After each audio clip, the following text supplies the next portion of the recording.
नारद जी की समाधि तोड़ दी। काम देवता ने भोले बाबा की समाधि तोड़ दी। काम बोला हमने किले का युद्ध बहुत लोगों से लड़ा, अब हम मैदान का युद्ध लड़ना चाहते। भगवान बोले चले जाओ, शरद पूर्णिमा में आना। आज भगवान ने योग माया को बुलाया, क्योंकि भगवान बिना योग माया के कोई लीला नहीं करते। शरद ऋतु है, पूर्णिमा तिथि है, आकाश में चंद्रमा खिला हुआ है, आकाश से चंद्रमा अमृत की वर्षा कर रहा है।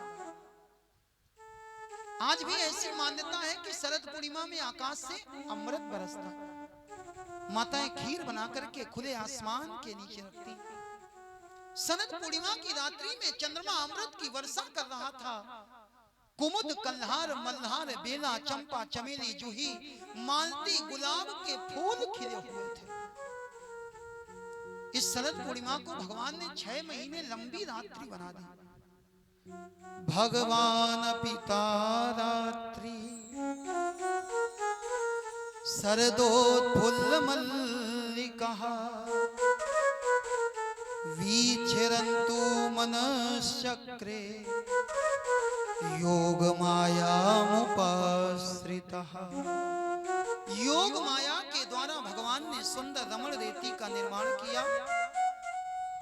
आज कन्हैया जी ने अपने हाथ में बांसुरी उठाई और बांसुरी को उठा करके कन्हैया कहने लगे, हे बांसुरी, हमने जीवन भर तुम्हारी सेवा करी, लेकिन आज तक तुम हमारे किसी काम नहीं आई।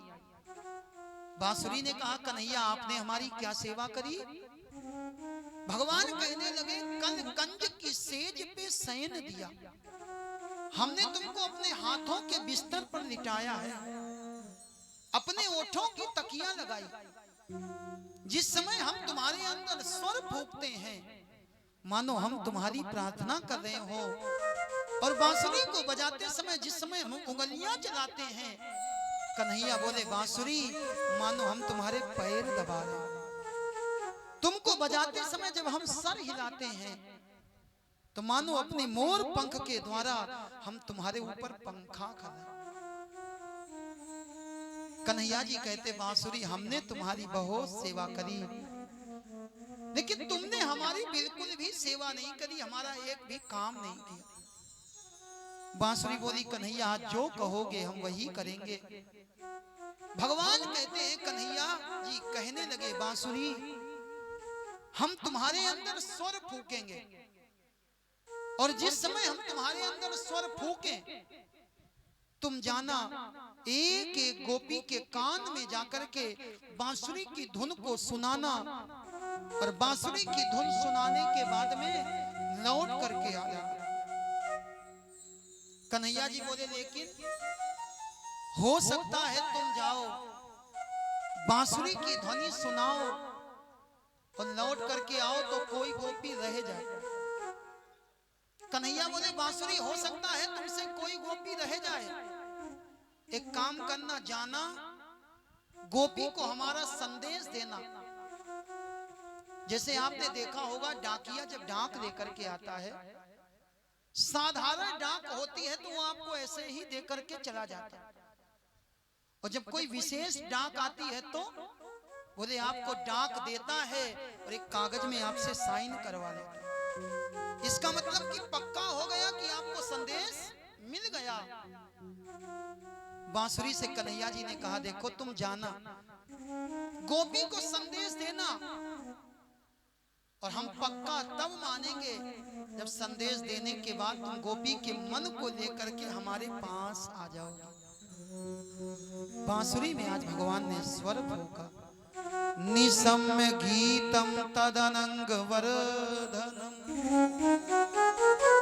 ऐसा स्वर फूंका, ऐसा स्वर फूंका, एक एक गोपी के कान में आवाज गई, और हर गोपी को यही लग रहा कि भगवान ने हमको बुलाया।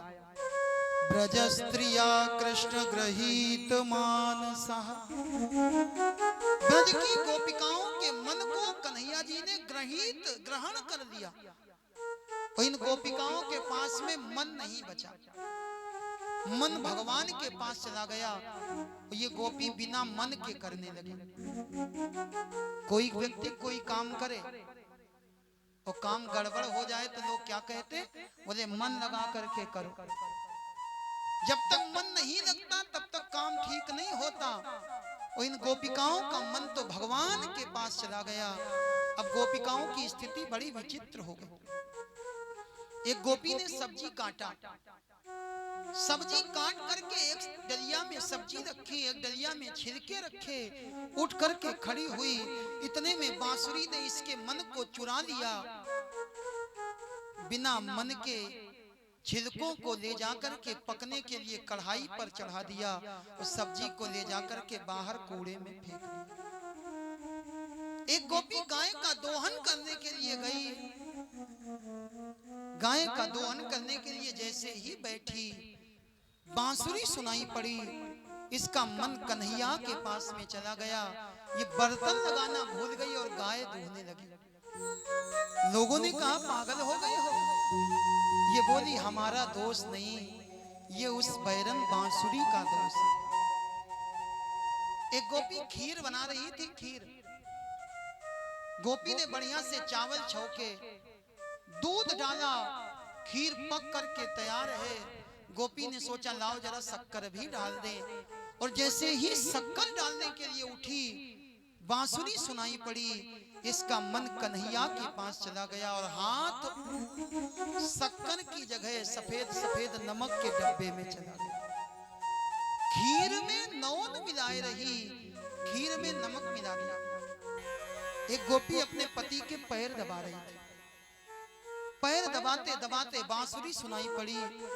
प्रेम में इतना पागल है, पति के पैर छोड़ दिए वो अपने ही पैर दबाने लगे।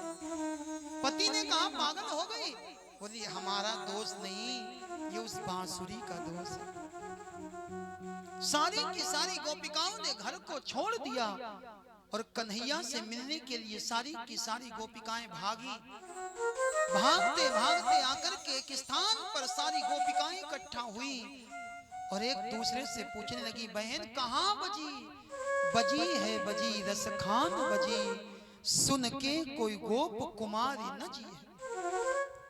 ये गोपिकाएं कहती, बहन आज कन्हैया ने ऐसी बांसुरी बजाई कि अब अगर हम कन्हैया का दर्शन नहीं करेंगे तो हम अपने प्राणों का त्याग कर देंगे। बिना कन्हैया को देखे अब हम रह नहीं पाएंगे।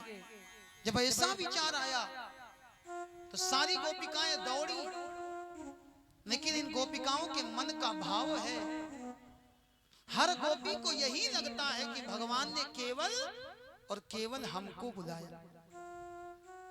सारी गोपिकाएं जा रही हैं और सब कहती हैं भगवान किसके हैं? नंदलाला हमारो हमारो नंदलाला, नंदलाला हमारो हमारो नंदलाला, नंदलाला हमारो हमारो नंदलाला, नंदलाला हमारो हमारो नंदलाला। बंसी की आवाज मैंने बागों में सुनी थी, बंशी की आवाज मैंने बागों में सुनी थी, बंसी की आवाज मैंने बागों में सुनी थी, बंशी की आवाज मैंने बागों में सुनी थी, बंसी की आवाज मैंने बागों में सुनी थी, बंशी की आवाज मैंने बागों में सुनी थी।